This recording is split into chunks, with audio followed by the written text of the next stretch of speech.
Are you struggling with hormone imbalance symptoms? Maybe for you, it's anxiety, maybe it's depression, maybe you have excess weight, and no matter what you do, you can't seem to shake it off. Maybe your insulin is out of control, hypertension, all kinds of things. There are over 70 symptoms of hormone imbalance. What if the key to getting your hormones under control was written thousands of years ago by someone who just does not make any mistakes? Yes, I am talking about scripture. Today, I'm going to share 7 Bible mentioned foods that are incredible for your hormones and give you the science to prove it. Before you run off and get a notepad and a pen, I want to save you all that energy. If you click the link below, you'll be able to download the list of foods, their benefits, and the research to prove it. Of course, I'm going to give you the Bible verse where it's found as well. And also, for foods that you may feel are hard to find, I'm going to be listing some alternatives. The first one is found in the story of Ruth. And if you're familiar with the story of Ruth, you already know what I'm talking about. In Ruth chapter 2, verse 17, we see Ruth out there gathering barley. Barley is one of those grains I learned about when I first had a baby. When I had my first girl and I was struggling with milk production, someone said, you know what, you need to get barley and then drink barley water. And I was like, what's barley? And I looked around and we found barley, thankfully. Boiled the barley, drank the barley water, and oh my goodness, girl, I had so much milk now. That's one of the things that worked for me so incredibly well, and I didn't know why at the time. I was a nurse back then, but hadn't received my training in wellness to understand what's going on. Barley is an ancient grain that thankfully hasn't been messed up by genetic modification, and I hope they never do. And barley is incredibly rich in nutrition, but it also helps us stabilize your blood sugars. Barley is one of those grains you can eat and it's easy to digest. Barley, though, is not gluten-free, so if you're super sensitive to gluten, this is a grain that unfortunately you cannot take. But if you're someone who can tolerate gluten, but you can't tolerate the genetically modified gluten that's found in our current wheat today, then you may be able to enjoy barley breads, and all things barley. Barley also helps keep our cortisol in check. Cortisol is our stress hormone. I wonder if that's why it helps with the milk production, because a lot of new mamas are stressed, and stress fights against our milk production. So barley is an incredible grain to have around, and your hormones will love you for it. The next food we're going to talk about is something that you may not even have tried. And if you have, tell me what you think about it, because this is one of those that people are like, I either love it or ugh, it's too seedy for me. And that is pomegranates. While pomegranates are food in the US especially that can be a little pricey, they are rich, I mean soaking rich in antioxidants. And pomegranates are found in Songs of Solomon chapter 4 verse 3. And yes, the reference of the pomegranates in this chapter is a little saucy. The antioxidants in the pomegranates can help your body detoxify excess estrogen. But we do know that antioxidants help with so much more than that. Antioxidants are that skin glow and that hair glow. Antioxidants help you fight cancer, help you feel and look youthful. Antioxidants are just amazing. Now, foods that are similar in nutrition, if you cannot find pomegranates, are things like cherries, blueberries. We're looking for those deep colored, high antioxidants foods. Right now, as I film this video, it is cherry season, and oh my, we're enjoying cherries at a fairly good price, freezing some of them, and it's just such a great treat. The next food that's mentioned in the Bible and also incredible for your hormones are figs. Figs are found in Jeremiah chapter 24 verse 3, but figs are also found in another story. This story of King Hezekiah when he was really sick, and the prophet came and had them put a fig poultice on whatever his sickness was, and he got better. So figs are really high in magnesium and other minerals that are crucial for progesterone development. Here's the thing about figs. We like to buy our figs in Costco with the dried figs, but I know in different areas of the United States, you can easily plant and harvest from a fig bush. So if you have a little space in your yard, just put a few fig bushes. I don't know if you need to put male and female and all that kind of stuff. That's not my lane, but you can put fig bushes and have figs producing for you in the next few years. That means you can make your jams and your jellies. They're also really high in fiber. And even the dried version, you know, they're very seedy in the middle, but the rest of it is just this juicy and like rich, creamy tasting fruit. You can enjoy a few figs seasonally, or again, just plant your own. Foods that are nutritionally similar are dates and even dried apricots. These are things that will just have a similar nutritional profile, not quite the fig. The fourth food we're gonna talk about is almonds.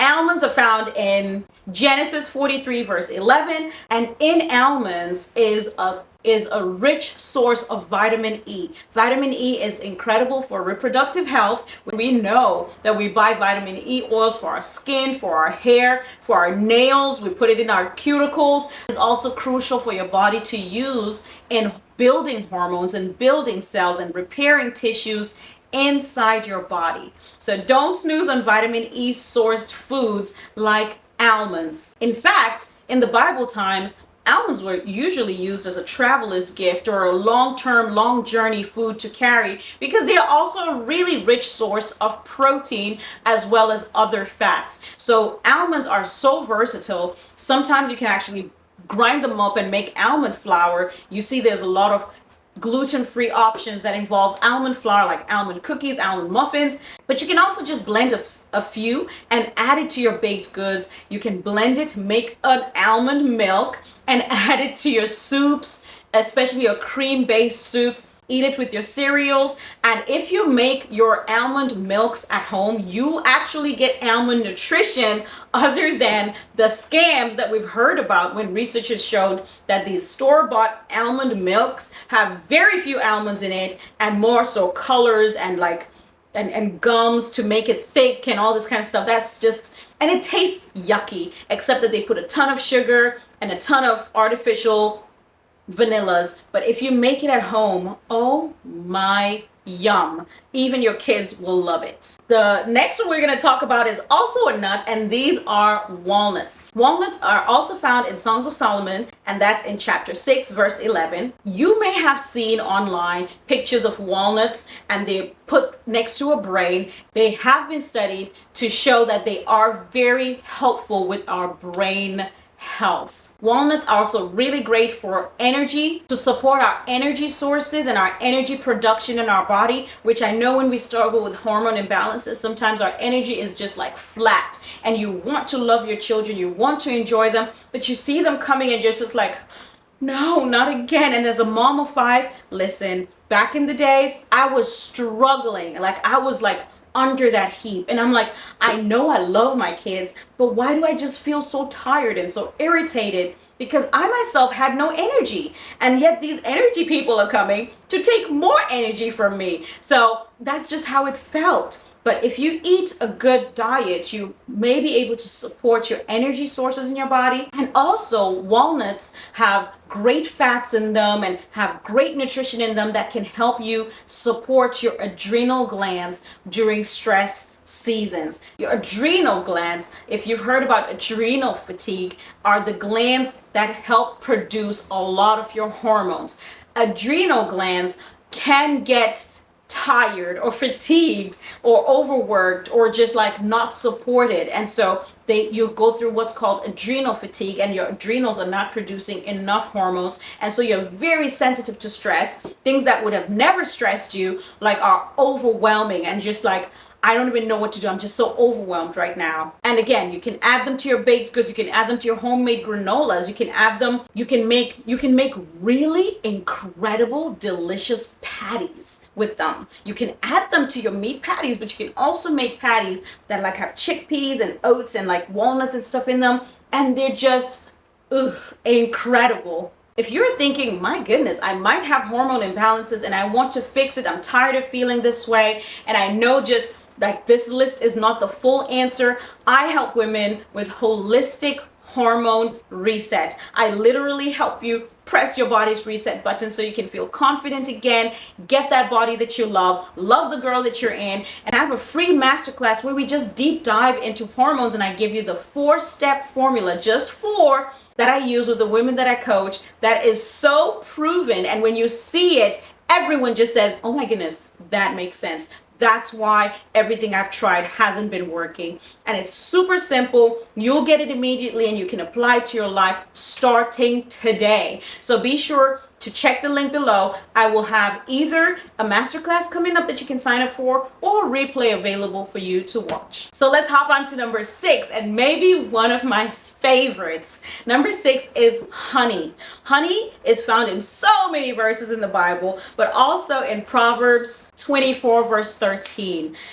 Honey is just rich. I mean, it's rich in sweetness, of course, but it's also rich in vitamins and minerals. Honey is like just gold to me. And I know some people who are strict vegans don't eat honey because they say it's a bee product. Well, for those of you who can eat honey, girl, let me tell you, honey has been one of those things in my home. When we stopped buying and using processed sugar in our home 9 years ago, honey is one of those things that I took on to replace some of the sugars. Now, you can't use it in everything because it burns easily, especially if you use it for baking. Honey is a great source of quick energy if you just like, you're craving maybe a soda or a pop and your body is like, I just want something to give me sugar.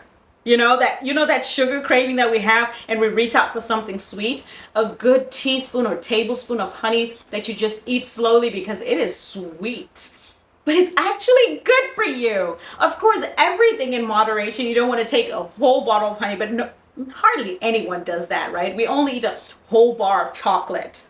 Guilty. But when it comes to honey, just that 1 teaspoon, or you add it to a lemon water, I'm telling you, it takes away that craving for that sugar spike that your body is looking for without being a sugar spike. There are people, and I know they're going to be in the comments, that are like, all sugar is sugar. Well,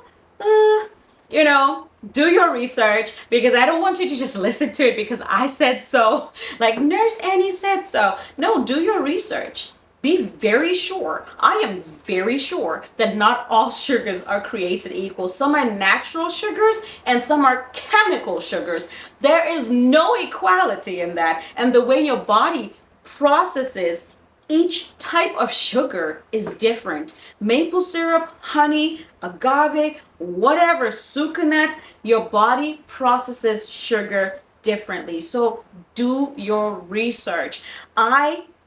On this channel, the one thing I want moms to come up with is to know that they are the CEO of their health and they are the everyday nurse in their own family. So I want you to just don't be afraid to study a little. Don't be afraid that you're going to meet all these contradicting things on the internet. There's some people that you're just like, I just don't have a good gut feeling about that.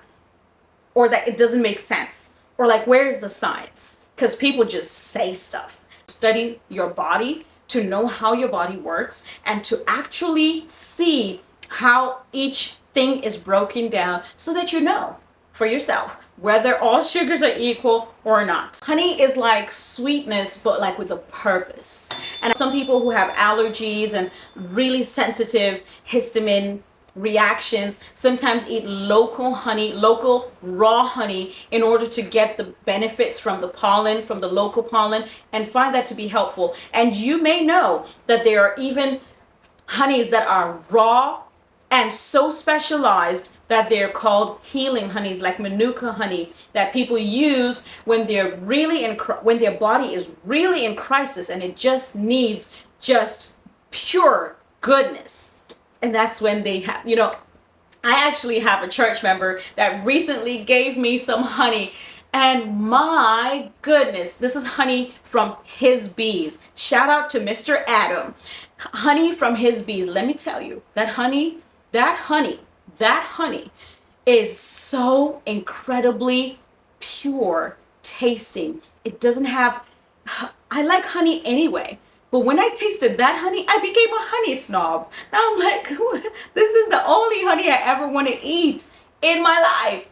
It's incredibly clean tasting, pure tasting, and it just, I miss honey. Maybe I should start keeping some bees. I don't know. We'll see about that. Number 7 and last, before I give you a bonus that you will always want to have in your pantry as a mom, especially around kids for all manner of purposes. But here we go with number 7, lentils. Lentils are found in Genesis 25:34. Lentils are an incredible, easy to digest source of plant protein. They're also a great source of iron, and they are known to support thyroid health, metabolic health, your overall feelings of fullness because they are so rich in fiber. They help you, give you the nutrition you need, but don't give you those like lousy cravings or that lousy feeling when you're done eating. And many people are like, okay, Annie, how do I prepare lentils, especially if I have kids and I want them to enjoy them? And I say start by adding them to your stews. Whatever you're making, add a handful of lentils in there. Let that taste become natural to you because listen, they have a beautiful taste. Lentils.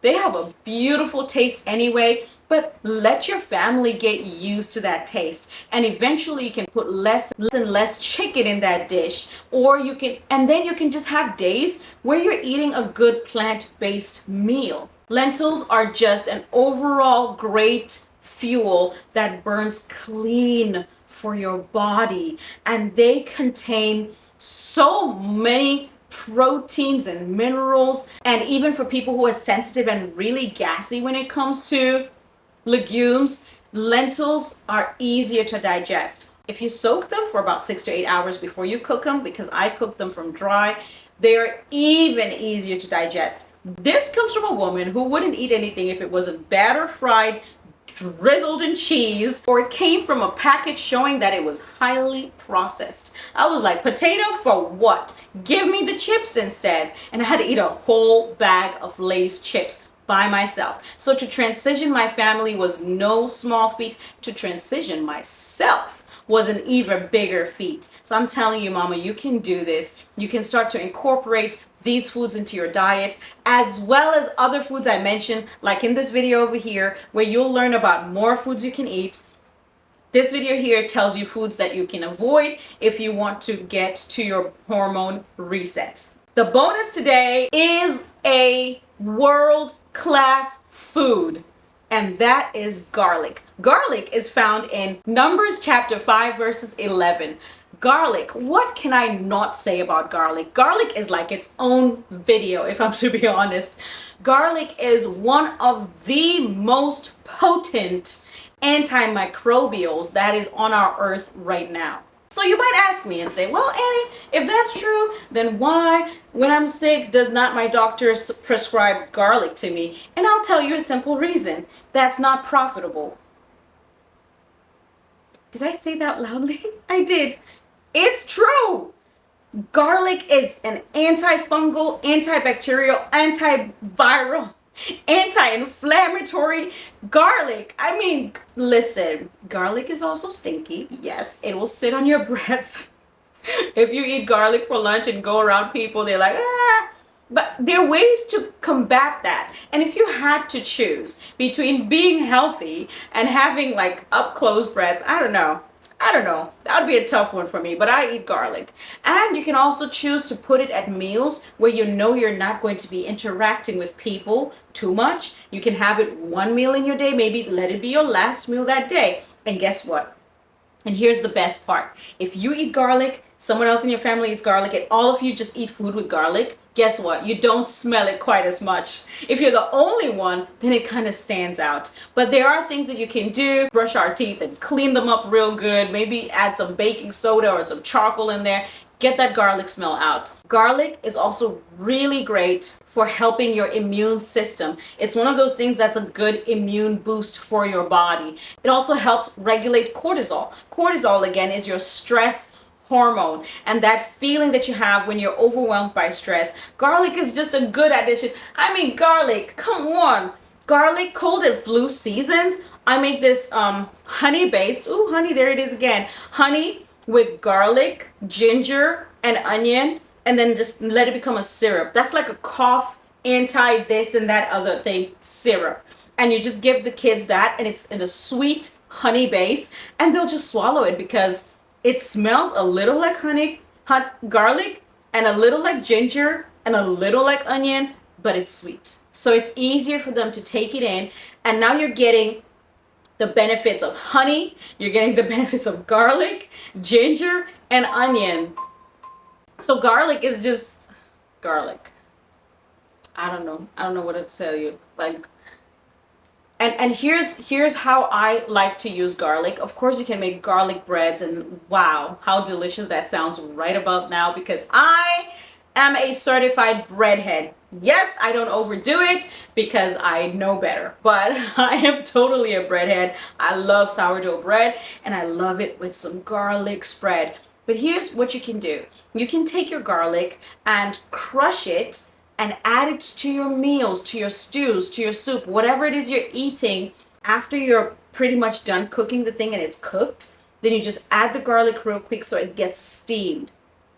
Oh my goodness, it's gonna add an incredible flavor to your food, but it's also not going to kill the allicin. Allicin is the active ingredient in your garlic. So it's allicin with a C. I'll try and maybe put it up on the screen so that you can research it, because I love when you research it. You know, join me as a research nerd, and I really love research, and dive deep into these topics. So allicin is denatured by long-term heat. So you don't want to overcook it. Yes, sometimes we fry our garlic in the beginning and, you know, add the food to it because it gives a different flavor. That roasted garlic smell, absolutely amazing. But if you want the therapeutic garlic stuff, then you want to put it towards the end.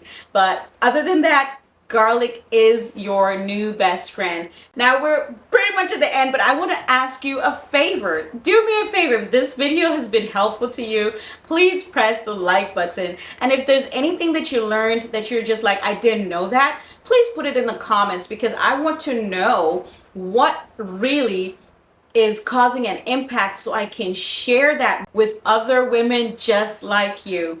This channel is all about impact, all about sustainable health, all about changing lives, just one beautiful woman at a time. And I invite you to check out our other links below. You might find something interesting there. For now, I'll see you in the next video. Bye.